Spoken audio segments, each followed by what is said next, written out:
Welcome two द कुमार देव education. मैं अपने channel में आपका स्वागत करता हूँ। आज से हम इग्नू की सीरीज स्टार्ट कर रहे हैं। इकाई 1 भोजपुरी लोक। ये बीए फर्स्ट ईयर का है। आइए इसे शुरू करते हैं। उद्देश्य प्रस्तावना।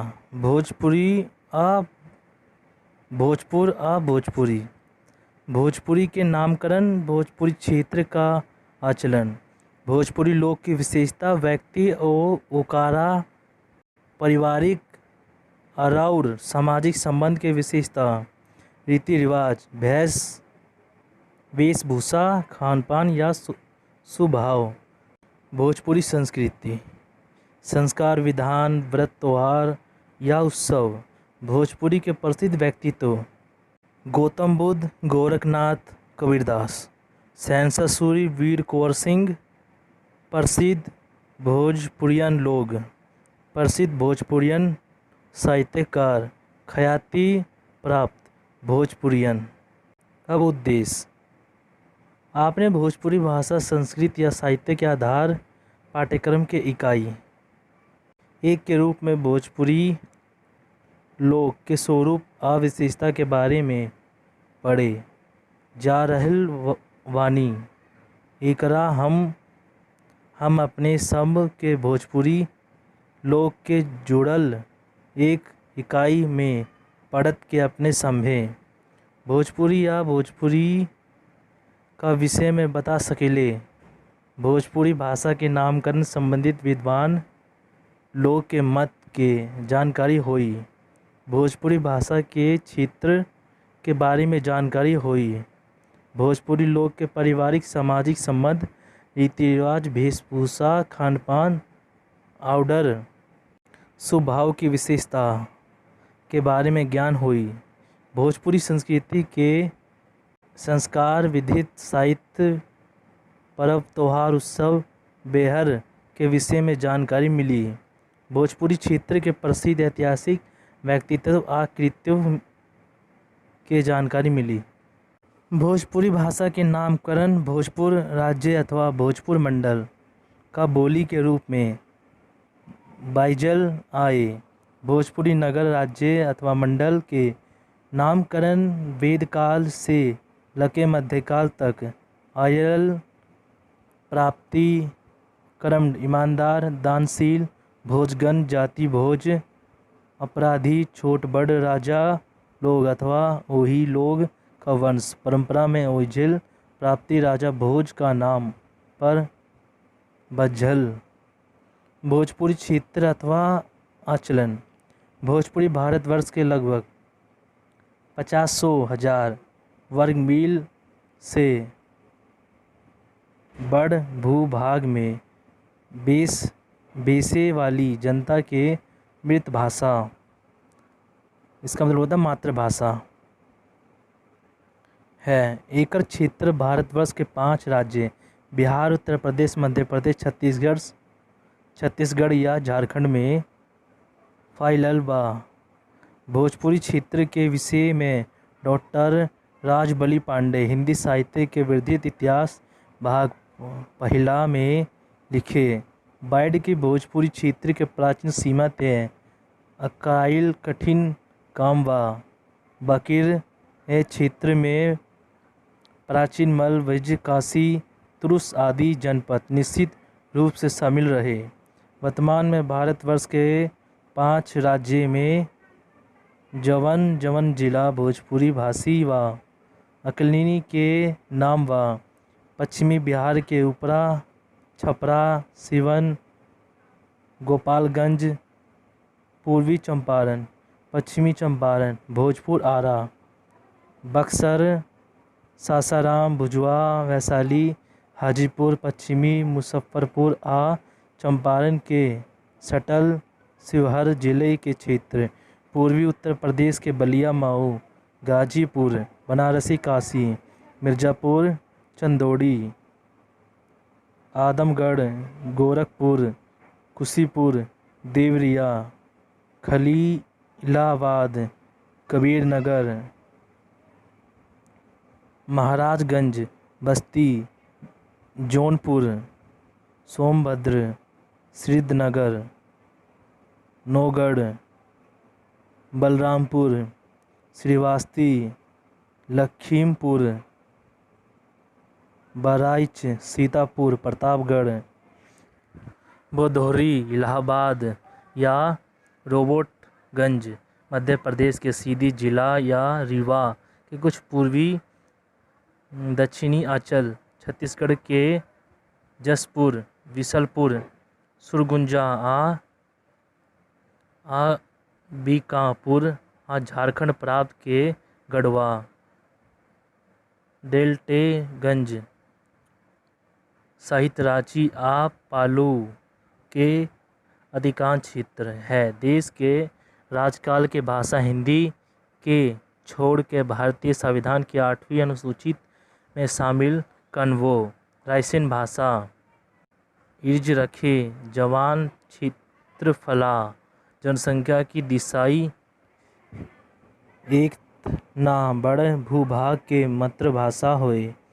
डॉक्टर कृष्णदेव उपाध्याय अपना भोजपुरी साहित्य का इतिहास में भोजपुरी के 3 प्रधान भेद अर्धस भोजपुरी, पश्चिमी भोजपुरी या नगपुरिया सहित मेजिसी या थनु दुगो उपबोली बतवेले। बड़न विद्वान लोग भली अपना अध्ययन का सुविधा के ख्याल से भोजपुरी का एक स्थानीय रूप में बंटवारा कर ले वा बाकिर भोजपुरी भाषी जनता का मन में किन्नो क्षेत्र में भाषिक रूप से आदर्श मवल जब रहे बात के लके कवनो हित वजूद न रखवे। ऐसे भाषा वैज्ञानिक कन्नो भाषा के मध्य क्षेत्र के सामाजिक रूप से आदर्श रूप मान लेन ओकरा पर पड़ोसी भाषा अथवा बोली के प्रभाव ना प्रबल जला अथवा बहुते कम प्रबल जला। भोजपुरी क्षेत्र के नगर में नेपाल के भाषा, दक्षिण में उड़ीसा या छत्तीसगढ़ी, पूर्व में मैथिली मगही या पश्चिमी में अवधी या बेंदली के क्षेत्र पड़ेला। जनवा वजह से सीमांतर का भाषा रूप पर एक दोहरा का परस्पर प्रभाव साफ झलकेला। एकरा मौजूद अपना स्वर प्रधानता, सरलता, सहजता, लयनात्मकता, रागनात्मकता या मुख सुख प्रवृत्ति के कारण भोजपुरी अपना सीमा क्षेत्र के विस्तार करत जा रहल बिया। ऐसे भाषा वैज्ञानिक लोग के विचार के अनुसार गंडक, गंगा, सरजुग, सोन आदि अनेक नदी से गिरल छपरा, सिवन, गोपालगंज तीनों मिला के पुरकना, सरन, आगरा, बक्सन, झबुआ, सासाराम चारों जिले मिला के उनका शाहबाद बनिया जिला के भोजपुरी कुछ हल्कू अंदाज के नज़रअंदाज करके आदर्श भोजपुरी के रूप में मान्य बा। भाषा चाहे बोली का संदर्भ में प्रसिद्ध लोककृत कोसे कोसे पानी बदले 7 कोस पर वानी बोले बोले के अंदाज टोन के अनुसार ता भाषा रूप में कुछ ना कुछ फर्क ता पड़वे करेला। एक तने ना अपना भारतवर्ष के अलावा Nepal, Mauritius, Fiji, Trinidad, Guyana, Jamaica, Suriname आदि दूरदर्जन से अधिका देशन में बोले लिखे या पढ़िया जाए वाली भाषा बहिला के चलते अंतर्राष्ट्रीय भाषा के रूप में ले चुकल बा। दोस्तों इसमें थोड़ी थोड़ी भोजपुरी भाषा भी आ गई है। भोजपुरी लोग की विशेषता। भोजपुरी लोग जितने पुरान बा उतने विस्तार ले बा। जवानवा के विशेषता जाने आखिर खातिर भोजपुरी भाषा, संस्कृत और साहित्य का संदर्भ में उपयुक्त लोक शब्द के अर्थ जाने के होई। लोक पुरान अर्थ बहुअर्थी शब्द है। हाँ, एकर बेहर आम आदमी जनता जन समुदाय के अर्थ में पवल जला भोजपुरी के लोक शब्द के दोषीकरण उच्चारण प्रवृत्ति के कारण लोक के रूप में पवल जला व्यक्ति या ओकरा पारिवारिक सामाजिक संबंध के विशेषता भोजपुरी लोक के व्यक्ति के विशेषता भोजपुरी लोक के आदमी सहित सरल निहायत सीधा आधुनिक अंडवार या बनावटीपन से अंदाज जमीन से जुड़ल सदा जीवन उच्च विचार का आदर्श के जिए वाला व्यक्ति होला उनकर कर्मकंठ ईमानदारी विश्वसनीयता रुझारूपन धीरता वीरता दयालु दानी समक्षशीलता आ परोपकारी प्राकृतिक प्रवृत्ति के उल्लेख भारतीय आ यूरोपीय साहित्य में बंजल बा। डॉक्टर ग्रेसन भोजपुरी के बलशील नीति के भाषा बतलावत कहले बड़न कि भोजपुरी भाषी बहुते निर्भीक या निडर होलन। भारतीय सभ्यता आ संस्कृति के विकास में बंगाली या भोजपुरी भाषी जनता के महत्व भूमिका के सराहना करत ग्रीसन पहले बरन कि ये देश का सभ्यता संस्कृति के विकास में बंगाली लोग के कलम आ भोजपुरी लोग के शौर्य पराक्रम के सबसे लम्हार योगदान बा। भोजपुरी लोग में पारिवारिक संबंध समाजशास्त्रीय लोग परिवार के मुख्य रूप से दो कोटि में बढ़ते बा। पितृसत्तात्मक परिवार मतलब पिता पुरुष के प्रधान वाला परिवार आ पितृसत्तात्मक परिवार मतलब माता मित्रसत्तात्मक परिवार मतलब माता यानी महिला के प्रधानता वाला परिवार। भोजपुरी लोग के शुरुए से पितृसत्तात्मक परिवार के परंपरा चलत आवत बा। परिवार के सबसे पुरान पुरुष सदस्य घर के मुखिया चाहे मालिक होलन आ उनका ना रहेला पर उनकर जेठ बेटा पुत्र के मालिकव दिलाया। पितृसत्तात्मक भोजपुरी परिवार के सबसे लम्हार विशेषता होकर संयुक्त परिवार प्रणाली रहल बा। आजो एका दुक्का अपवाद के छोड़ के गांवन में संयुक्त परिवार के प्रचलन बा। ए संयुक्त परिवार में एक संगे माई बाप भाई बहिना बेटा पोता पोती चाचा चाची आंजा आंजी दादा दादी नंद भौजाई जेठ देवरानी भांजा भांजी भावे ससुर देवर मुंझाई भारे सब सदस्य खूब प्रेम या सुख शांति के साथ जीवन व्यतीत करला। भोजपुरी लोग का यह संयुक्त परिवार का सदस्य का संबंध के भी दूगो कोटि होला। परिवार के उ सदस्य जे एके परिवार में अपना अपना निर्धारित संबंध मर्यादा पालन करता परिवार का सुख दुख के सहयोग होला। दूसरा कोटि में हु संबंध अथवा नातेदार रिश्तेदार होलल जाकर संबंध कन्वो रूप में होए परिवार से रहेला। रीति रिवाज हर समाज के अपन कुछ खास रीति रिवाज होला। होई से होकर पहचान नवलेला आ हो जाती अथवा समाज में जिए वाला हर व्यक्ति का ओकर पालन करे के पड़ेला। भोजपुरी क्षेत्र के कुछ खास रीति रिवाज बा जवान एकरा लोग संस्कृति के महत्वपूर्ण अंग हा। भोजपुरी लोग के कुछ खास रीति रिवाज के बारे में जानकारी दिहल जा रहल बा।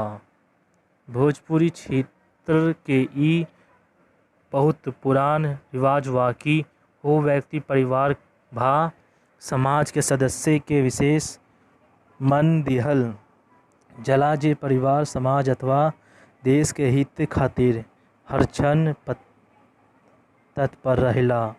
परिवार के मुखिया चाहे अपना से अधिक उम्मीर के व्यक्ति होके ओके आदर दिहल लोग अपना कर्तव्य समझला।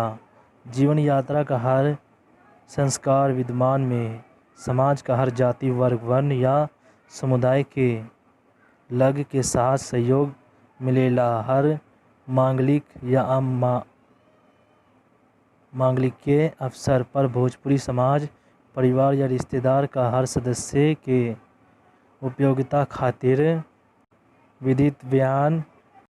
विधि विधान बनवल गइल बा। परिवार में ससुर या भसुर के सोझ पोतवा आवे हवही ना होली। बड़ बुजुर्ग का सोझ मदस मोहद्रू आपस में कनो बतकाई करे या परहेज करन। कवनो होज अथवा समस्या के समय घर परिवार का हर सदस्य के राय जान के अधिक निर्णय लेवे के अधिकार परिवार के मुखिया के होला।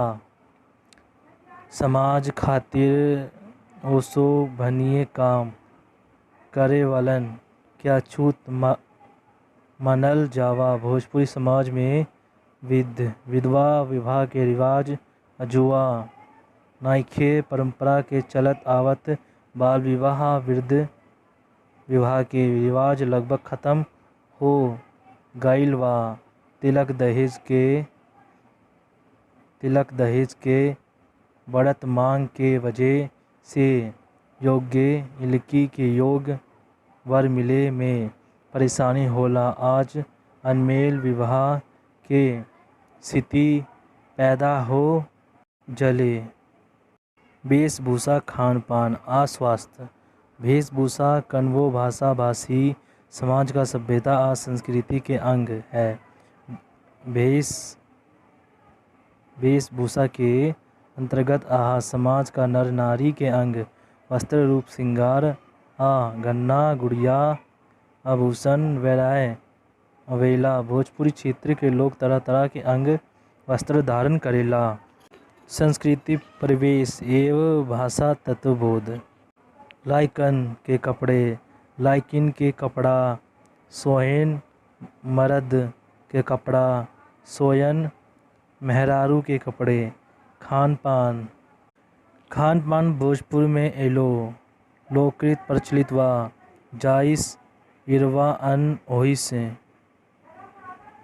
होइसन होए मन आ जाइसंस पियव पानी होइसंस होए वानी। मतलब अन्न भोजन या पानी के मनुष्य के जीवन पर बहुत प्रभाव होला। बल्कि भोजन या पानी के बिना मनुष्य का जीवन की कल्पना नहीं करल जा सकत। जवना अन्न या पानी के प्रभाव से मनुष्य के मन आ वाणी प्रभावित होला। इके दोनों ता मनुष्य के श्रृंगार के आउर जीवन से ऊपर उठवले बा। अकरे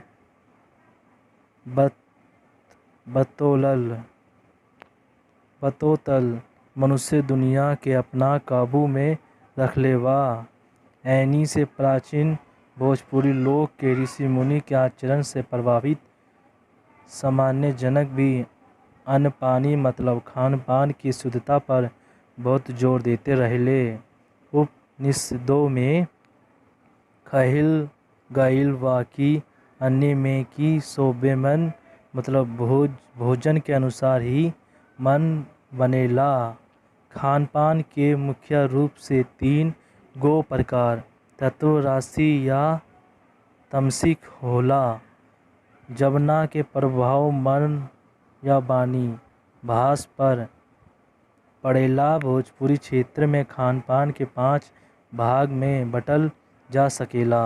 मुख्य खाद्य पदार्थ सतुआ लिट्टी रोटी भात दाल बागे साग सब्जी आलू लाकी कोहला नेकुआ भिंडी बैरागे चटनी, अचार, आम, इमली, पुदीना, मूंगफली, नींबू, बैराग, मिठाई, टकरी, बरसा, जलेबी, लड्डू, पंचमेल, लकवा, खुरवा, रसगुल्ला, बैराग आ पेय पदार्थ, आमझोरा, बैराग। एकरा अलावे भोजपुरी क्षेत्र में खान पान के अनेक प्रकार आ बनेवे के विविध परोस जवान असर विशेषता तयन कैल जाला। भोजपुरी समाज के भोजन में तुंगो भेद कच्चा या पक्का, जमना के, जुबाना के, कन्नो अक्सर विशेष पर समाज के ख्यावे खातिर कच्ची अथवा पक्की भोज कहे के नेतल जाल। धीर तल में पकवाल, पुहा, पूड़ी, बैराग पक्की भोज, मरनल, जलहा, पानी, जिसवाल, चावल, बैरागे के भात के काची भोजन में गिनती होला। स्वभाव जैसे भोजपुरी भाषा सहज, सरल, स्पष्ट बोले या लिखे में एक स्वर प्रधान, रचनात्मक या लयनात्मक होले।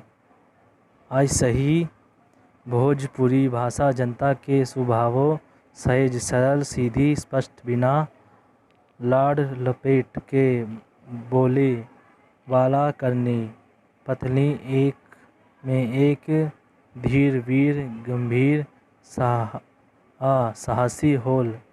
डॉक्टर कृष्णदेव उपाध्याय अपना महत्वपूर्ण ग्रंथ भोजपुरी लोक संस्कृति में भोजपुरी जन का स्वभाव के मुख्य रूप से 5 गो विशेषता बतलावे। वार्डन, स्पष्टवादिता, वीरता के सम्मान करे वाला, साहसिकता का कर्म कथा, साहसिकता या कर्म करता ता भोजपुरी जनता के विशेष गुण मलल जला। ए लोग का साहस, उत्साह, धैर्य, ईमानदारी या कर्मकर्ता के ता हजारों उदाहरण दिहल जा सकेला। ए लोग का कर्मकर्ता के उदाहरण बहुते व खूब पिसीना से बसवल, मॉरिस, फिजी, सूरीनाम, कोनिया, ब्रिटिश गायन या दक्षिणी अफ्रीका जैसन कई गो देश बनन सा। और जो भोजपुरियन लोग देश के कई प्रांत के अपना मेहनत या कर्मकांडता से सजा सवार रहल बनन। ए लोग का स्वास्थ्य का चरित्र का स्पष्ट चित्रण भूतेश्वर श्रीवास्तव बनु के कुंवर बवनी के एगो रचना में भंजलवा। झूठ ना बरखने चाहे, छूत छात नहीं माने जाने एके ना जाने जीहे हुजरिया, धुरिया चढ़ावे जाने पीठ ना दिखावे जाने आंज का भजुरिया, आन पर लड़वे जान के ना जान चले के उतर जाने, तानी के लहुरिया बनी मतदानी जाने, चाल मस्तानी बनू होला एक पानी के मर्द भोजपुरिया। डॉक्टर ग्रेसन ता भोजपुरी का स्वभाव आ चित्र के गुणगान करत अगते नाईखन। भोजपुरी संस्कृति उतने पुरान व जितना वैदिक सांस्कृतिक होके ही भोजपुरी आ भोजपुर के संबंध वैदिक कालीन क्रांतिदर्शी ऋषि विश्वामित्र के यममान भेजगण अथवा भोज जाति से संभल जला। ए से भोजपुरी संस्कृति के प्राचीन रूप से स्वरूप आ विशेषता जाने का पहले हमनी का ए संस्कृति सब पर विचार कर लेवे के चाही कि आखिर ई संस्कृति कवन चीज हा। विद्वान लोग सूत्र शैली में संस्कृत के अर्थ बतवेला, परंपरागत आसुरती संस्कार मनुष्य के शुभ संबोध करे के क्रिया है।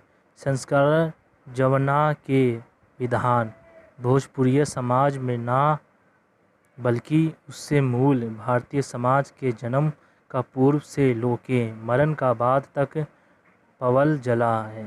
यही समाजगत संस्कारिकता के व्यापक रूप हा। संस्कृति बाखिर खाली संस्कारे संस्कृति ना है। संस्कृति के आयाम बहुत व्यापक होला। संस्कार ना होकर एगो अंग बन गहा। असल में कवनो देश भा क्षेत्र के संस्कृति उवा का जनता अथवा जन समुदाय के जियो का अपना ढंग से करल जला। ए तरह से भोजपुरी समाज के रीति रिवाज, रहन सहन, खान पान, आस्था विश्वास, धारण मान्यता, पर्व त्योहार, उत्सव, धार्मिक सामाजिक अनुष्ठान, पर्व, श्रम व्यवस्था के स्थिति, जाति वेश, हास परिहास, मनोरंजन, श्रृंगार, रिश्ता नजल, खेलकूद, जीवन मूल्य, वैराग्य का संबंधित रूप के भोजपुरी संस्कृति कहल जला। बी.एस. संज्ञाल कल्चर एंड इंट्रोडक्शंस ग्रंथ का पन्ना 44 में कहल वर्णन की जीवन के मूल के सिद्धांत और बेहल रूप से प्रत्यक्षीकरण है। संस्कृति संस्कार विधान भारतीय जीवन में धर्म कर्म के प्रमुख स्थान व बल्कि धर्म सत्कर्म भारतीय संस्कृति के प्राण हा। भारतीय जन के धार्मिक जीवन में अनेक संस्कार के महत्वपूर्ण विधान व ए संस्कार शब्द के अर्थ होला सुधार, मनोवृत्ति के शोधन, इंद्रिया पर बाहरी विषय के प्रताल भाव। मूल भारतीय जन में धार्मिक दृष्टि से शुभ अशुद्ध आप परमजित खरे कर्तिक होके वाला सोहल विशेष कर्म मन रुचि विचार।